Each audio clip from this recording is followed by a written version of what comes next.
Bonhomme pendu, just to go back to the topic, l'album. Le titre, pourquoi Bonhomme pendu? Ben déjà, c'est la continuité de ce qu'on a déjà, le premier projet qu'on avait lancé, qui s'appelait Bonhomme pendu, simplement. Là, celui-là s'appelle Bonhomme pendu, chapitre 2. La signification, plutôt, ça serait plutôt ça. De Bonhomme pendu, Ouais, pourquoi? ben, c'est un état d'esprit. Tu comprends, c'est un état d'esprit, puis c'est mon état d'esprit, dans le fond. Ça a l'air un peu sombre, des fois, ton état d'esprit. Mais parce t'es qu'on est toujours sombre. comme... Mais c'est bon, là. Mais... non, c'est bon, j'aime ça, mais est-ce que t'es toujours comme ça? Je te dirais que c'est plus complexe que ça. Tu comprends? C'est quelque chose qui se passe dans la tête. C'est les... Dans le fond, c'est les petites conversations que t'as toi-même. Avec toi-même. Avec toi-même, tu comprends? Quand tu regardes ton parcours, tu regardes qu'est-ce que t'as fait, qu'est-ce qui te reste à faire, les responsabilités que t'as, tu comprends? Les choses que t'aurais pu mieux faire, tu comprends? Dans le fond, Bonhomme pendu, c'est quoi? Bonhomme pendu, c'est le fait d'être c'est le fait d'être devant une sorte d'ultimatum. Tu comprends? C'est une série de choix qui t'ont amené à un tel endroit que maintenant, t'as pas le choix, t'as pas le droit à l'erreur. Tu comprends? Ça revient un peu au fait de... Il y avait un jeu auquel on jouait au primaire qui s'appelait justement Le Pendu. Tout le monde connaît ce petit jeu-là, les lettres là. Exactement. Ouais, exactement. Ils te mettent 2-3 lettres mystères, puis tu dois découvrir le mot, puis tu dis un mot, puis à chaque fois que tu foires, ils mettent les morceaux du corps. Là. Oui. Puis là, je me sens dans cette étape-là. Tu comprends? L'étape où c'est ma dernière chance. Il reste une lettre là avant de... C'est même pas qu'il reste une lettre, c'est qu'il reste... Le corps est déjà là. Tu vois, non? Puis il manque le petit bras. Dès que tu foires, ils te mettent le petit bras, puis le bonhomme est vendu.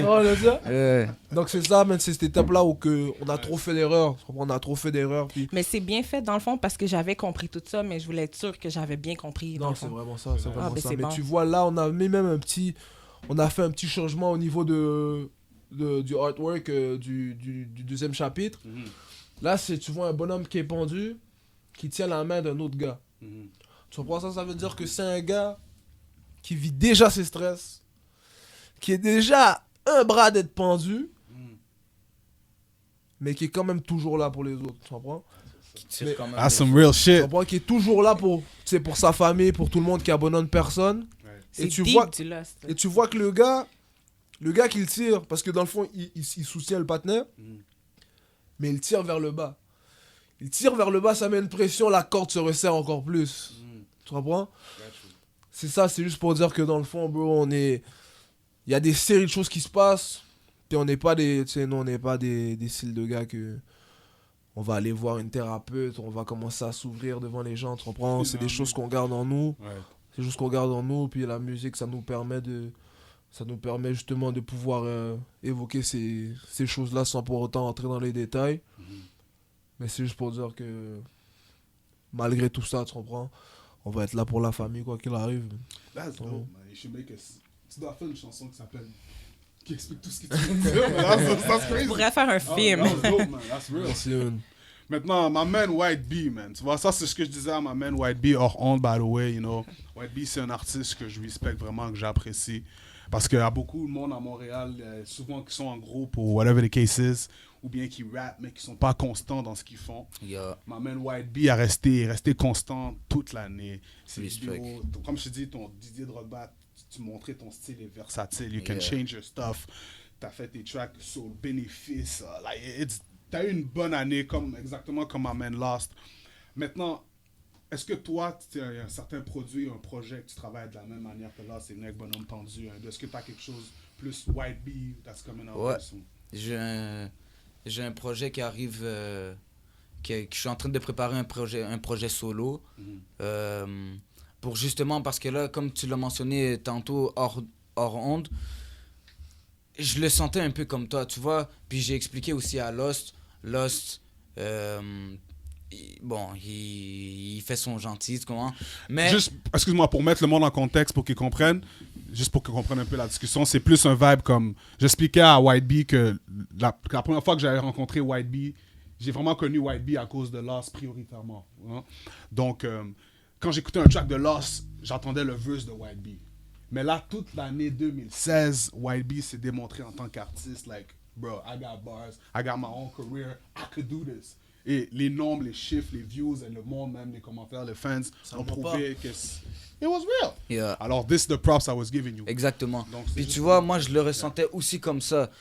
Disons, peut-être avant Drogba, Right. même bénéfice, bon, je suis pas satisfait de la vidéo parce que j'étais en Tunisie, en Afrique, je m'étais même pas... J'avais pas de caméraman, bon, j'ai trouvé un caméraman de la famille, whatever. Puis bon, c'était de très de basse qualité.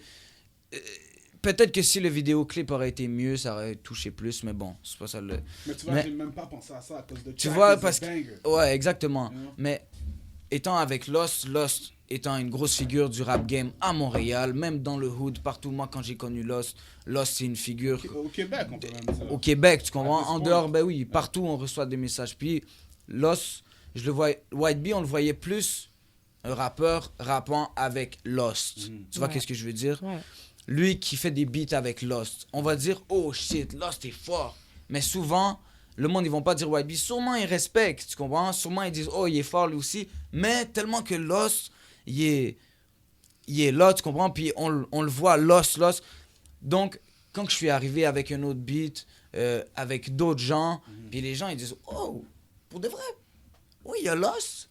Mais on dirait White Bee aussi, c'est quelqu'un aussi, tu comprends? C'est ça. Straight up. Tu comprends? Puis en plus, quand je suis arrivé avec Blow, Enima, c'est quelqu'un que je connais en dehors du rap. Je le connais quand même depuis longtemps.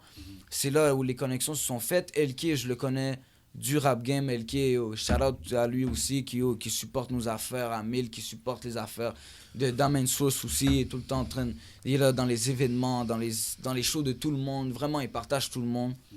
Puis c'est là où les connexions se sont faites. On est venu avec un banger. Puis ça va pas finir. Je te le dis tout de suite, c'est pas fini. Les connexions, on est là dans des studios ensemble.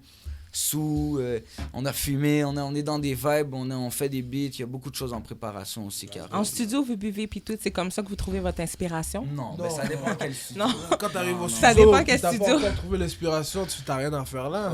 Ouais.